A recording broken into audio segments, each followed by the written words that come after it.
Jocelyn Piper expanded her blended family through transnational adoption. One of her sons had significant medical needs and was so loved when he died.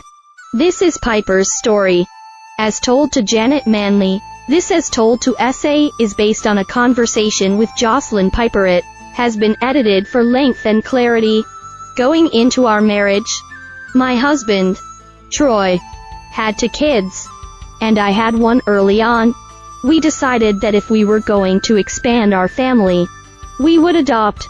It's something that Troy had always wanted to do. We live in Illinois, and one of Troy's biggest fears, if we adopted domestically, was the chances that the birth parents would have rights to their child, which, rightly so, but he was worried about his heart, and how he could handle that.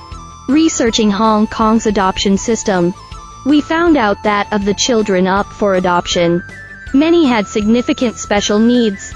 That pulled on our hearts. We applied, and were sent a file right away of this beautiful little boy who had quadriplegic cerebral palsy and other undiagnosed issues. We saw his picture, and fell in love in 2015.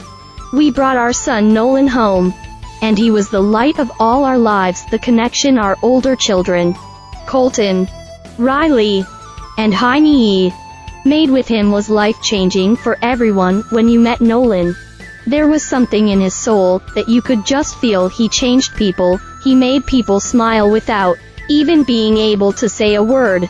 The other boy in the photos, after we had brought Nolan home, we were reading through some files that the agency gave us and came across tons of pictures of a little boy with Nolan.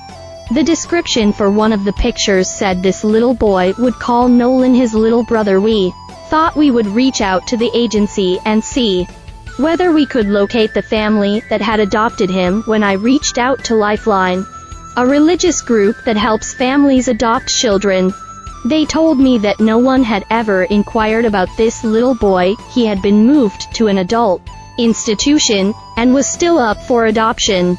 He was 8 years old at that time, and that is our Francis. After I told my husband about his situation, he was like, well, we have to bring him home. There was never any hesitation, because they clearly had that special bond. So in 2018, we brought Francis home. Francis is more independent. He has a rare disorder called WAGR syndrome, and is autistic. But he walks and talks. When the boys were reunited, they definitely recognized each other. But it was a funny story. Nolan's name in the orphanage was Tony. On the first morning, Francis came downstairs, and looked at me, and looked at Nolan, and went, "Tony, bye. Bye." He was not ready to share his new family with this little brother. They were so funny together. Even though Nolan couldn't talk, he expressed himself with his facial expressions, and different movements and actions. They had that brotherly rivalry.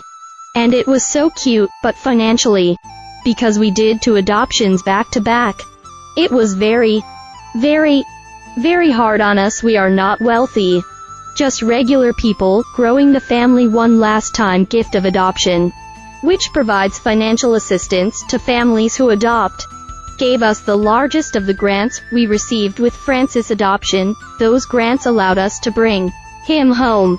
During that process, we were contacted by Lifeline Children's Services Hong Kong about this little girl, who was very much like Nolan. They needed assistance on how to advocate for her, and how to write her file. We started helping them advocate for this little girl, and everyone was getting the kickback. No. Chest to severe. That's when I found my passion.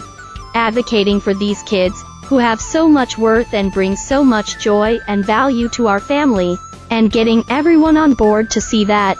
Whether that's doctors or school administrators. About a year later, we were told that the government was going to move Oakley and the little girl to an adult institution. She was 4 years old, but they saw her as unadoptable. I looked at Troy, and he was like, absolutely not. We cannot afford to do back to back. I finally got him to agree, but his conditions were that we could not spend 1 penny. Gift of adoption helped again. We brought her home in November 2021.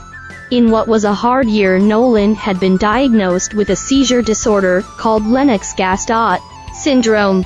It's a very rare and progressive seizure disorder. It eventually takes over you. He died in May 2021. We were all holding him. The brothers and sisters left behind with Francis. It's still hard because he misses Nolan. And because of his cognitive delays, it's even harder for him to process, and for us to explain. Francis' special education teacher in elementary school wrote him a social story to help him process the different stages of grief. It's a book about knowing and losing his brother and his best friend.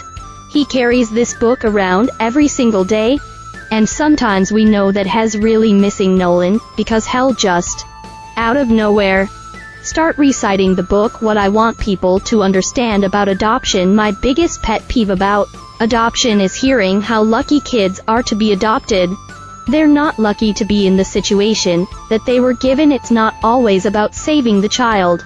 We, as a family, are lucky to have them. The thing that helps me get through each day after losing Nolan is knowing that he knew he was loved up until his very last breath. He changed everything. And he saved 2 other children. Because without Nolan, we wouldn't have Francis or Oakley. And Colton is a paraprofessional at a high school and works with kids with special needs. Riley is now a special education teacher. Heine is a senior in high school and helps out in the special ed room.